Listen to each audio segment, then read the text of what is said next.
Doctor గారు అంటే ఈ మధ్య కాలంలో చూస్తున్నాం.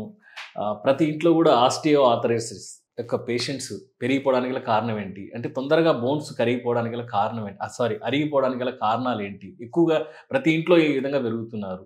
దీనికి సంబంధించి హోమియోపతిలో ఎటువంటి రెమెడీస్ ఉన్నాయి? ఆస్టియో ఆర్థరైటిస్ అంటే మన శరీరంలో వెయిట్ బేరింగ్ అంటే బరువు మోసే జాయింట్స్ ఏంటి? మోకాళ్ళు, మడిమలు, hip joints. So osteoarthritis అనేది డీజనరేటివ్ డిసీజ్. 50 ఇయర్స్ బారిన పడిన వాళ్ళలో సహజంగానే ఎముక అనేది అరుగుదలకు లోనవుతుంది. ఓకే.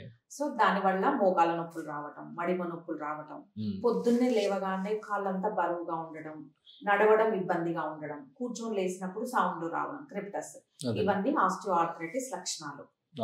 అందరిలో ప్రతి 10 మందిలో 6గురికి రావడం జరుగుతుంది. ఎందుకంటే ఇది సహజ అరుగుదల, వయసును ఆపలేం కాబట్టి వయసుతో వచ్చే అరుగుదల. బట్ ఏంటంటే పెరగకుండా ప్రివెంట్ చేసుకోవడం అనేది మన చేతుల్లో ఉంటుంది. ఒకటి ఏంటంటే వెయిట్ ఉన్న వాళ్ళలో ఇది వచ్చే అవకాశం ఎక్కువగా ఉంటుంది. ఎస్పెషల్లీ 40 ఇయర్స్ లేడీస్, 40 ఇయర్స్ దాటిన తర్వాత ఆడవాళ్ళలోనే ఎక్కువ శాతం వస్తుంది. మగవాళ్ళతో పోలిస్తే ఆడవాళ్ళలో వచ్చే అవకాశం ఎక్కువ. ఎందుకంటే ఒక బోన్ హెల్దీగా ఉండాలన్నా, ఒక జాయింట్ హెల్దీగా ఉండాలన్నా ఈస్ట్రోజన్ హార్మోన్ చాలా అవసరం. ఉమెన్ లో 40 ఇయర్స్ తర్వాత ఈస్ట్రోజన్ అనేది ఫస్ట్ పెరిమెనోపాజ్ అంటే మెనోపాజ్ ముందు దశలో స్లోగా తగ్గుతుంది. మెనోపాజ్ అటెండ్ అయ్యాక కంప్లీట్ గా ఆగిపోతుంది ఈస్ట్రోజన్. సో ఈస్ట్రోజన్ నార్మల్ గా ఉన్నన్ని రోజులు బోన్ అనేది హెల్దీగా ఉంటుంది. సో ఎప్పుడైతే సహజంగా వయసు పెరగడంతో మెనోపాజ్ అటెండ్ అయ్యాక ఈ జాయింట్ కూడా అంతకు ఎక్కువ అరుగుతుంది. సో ఉమెన్ లో మెనోపాజ్ దశ ఉంటుంది కాబట్టి ఉమెన్ లో వచ్చే అవకాశం ఎక్కువ ఉంటుంది.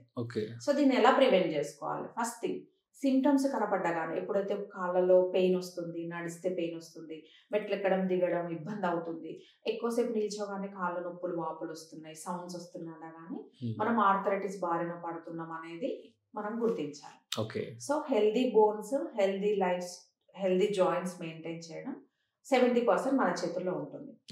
ఒకవేళ ఎక్కువ వెయిట్ ఉంటే కనుక న్యాచురల్ గా బరువు తగ్గేలాగా డాక్టర్ గారిని కన్సల్ట్ అయ్యి, లేదంటే మన ఆహారపు అలవాట్లు మార్చుకొని ఎక్కువగా ఫ్యాట్ కానీ స్వీట్ ఇంటేక్ లేకుండా ఫైబర్ రిచ్ పదార్థాలు ఎక్కువ తీసుకొని మనం బరువు తగ్గించుకోవడం first stage. And second thing, ఎక్కువగా కాల్షియం కానీ మెగ్నీషియం, ఫాస్ఫరస్ ఇలాంటి బేస్డ్ ఉన్న మిల్లెట్స్ తీసుకోవడం వల్ల కూడా కొద్ది వరకు మనం బోన్ హెల్తీగా మెయింటైన్ చేయొచ్చు. ఎప్పుడైతే నెగ్లెక్ట్ చేస్తామో ఈ ఆస్టియో ఆర్థరైటిస్ లో 4 స్టేజెస్ ఉంటాయి. First, second, third and fourth stage low angle అనేది మోకాలి యొక్క షేప్ అనేది కంప్లీట్ గా బెండ్ అయిపోతుంది. నడవలేరు, సపోర్ట్ తీసుకొని నడవాల్సి వస్తుంది. 4th స్టేజ్ అనేది సర్జరీ జనరల్ గా సజెస్ట్ చేస్తారు. ఫస్ట్, సెకండ్, థర్డ్ స్టేజ్ లో కనుక ఉంటే హోమియోపతి ద్వారా మనం ప్రివెంట్ చేయొచ్చు, గ్రాడ్యువల్ గా నార్మల్ కి తీసుకొచ్చే అవకాశం ఉంటుంది. బట్ యాంగిల్ కోల్పోవడం, అంత దూరం వెళ్లకుండా నెగ్లెక్ట్ చేయకుండా మన లైఫ్ స్టైల్ చేంజ్ చేసుకోవడం ఇంపార్టెంట్. అంటే ఎటువంటి సర్జరీ లేకుండా హోమియో ద్వారా ఈ మన అరికాళ్ళలో ఉన్నటువంటి అంటే ఈ నొప్పులు కానీ తగ్గించవచ్చు అంటారు? 100%. ఫస్ట్, సెకండ్, థర్డ్ స్టేజ్ లో ఉండి హోమియోకి అప్రోచ్ అయితే గనక సర్జరీ వరకు వెళ్లాల్సిన అవసరం లేదు.